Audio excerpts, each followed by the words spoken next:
శ్రీ గురుభ్యో నమ.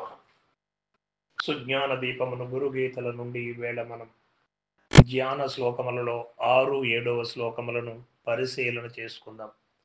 ప్రసన్న వదనాక్షం చ సర్వదేవ స్వరూపిణం తత్పాదోదక జాధారా నిపతంతి స్వమూర్ధని తయా సంచాళయేద్దేహ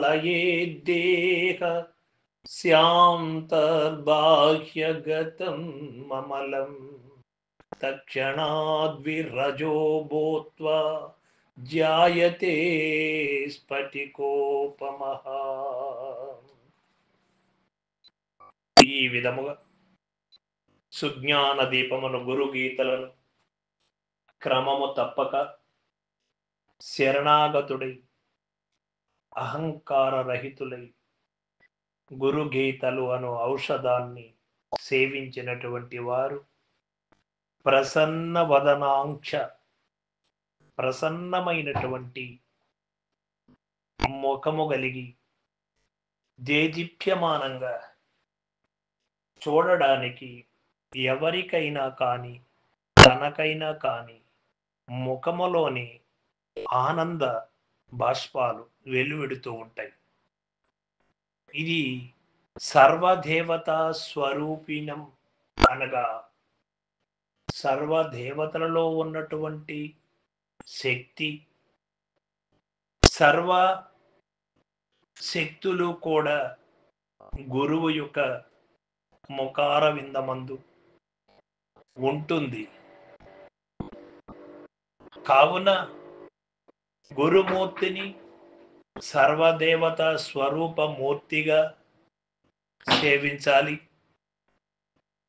ఆ యొక్క గురుదేవుని యొక్క పాద పద్మములను కడిగి ఆ యొక్క తీర్థ జలమును తన యొక్క శిరస్సుపై చల్లుకొని బాహ్యముగా ఉన్నటువంటి మాలిన్యాన్ని అంతా కూడా శుభ్రపరుచుకొని ఆ యొక్క తీర్థమును తాను సేవించి ఆంతరంగికంగా ఉన్నటువంటి మాలిన్యాన్ని అంతా కూడా కడిగివేయబడి ఒక పటికము వలె అనగా కడిగిన ముత్యము వలె దేదీప్యమానంగా ప్రకాశిస్తూ ఉంటాడు శిష్యుడు. ఇవన్నీ లక్షణములు గురువులు నేరుగా మనకు కనబడతాయి. మరి గురువు ఎందుకు ఇంత ప్రసన్నవదనముతో ఉన్నాడు?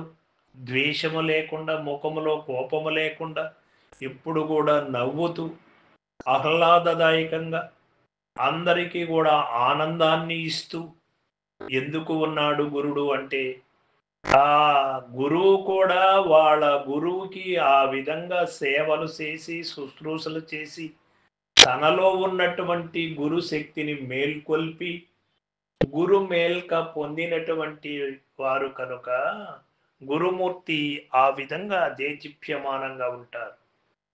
శిష్యుడైనటువంటి వాడు కూడా ఈ యొక్క రజోగుణ ప్రభావము చేత ఈ యొక్క ప్రపంచములో కోరికల మయమై ఈ యొక్క ఆంతరంగికంగా మాలిన్య మత్తులో ఉంటాడు.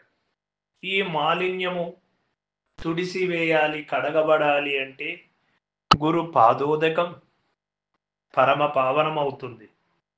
గురు పాదోదకమే సర్వ ఔషధం అవుతుంది. ఇందులో అనుమానం లేదు. తనలో ఉన్నటువంటి గురు శక్తి మేల్కోవాలి అంటే గురు పాదోదకమనే ఔషధం చేత మేల్కుంటుంది.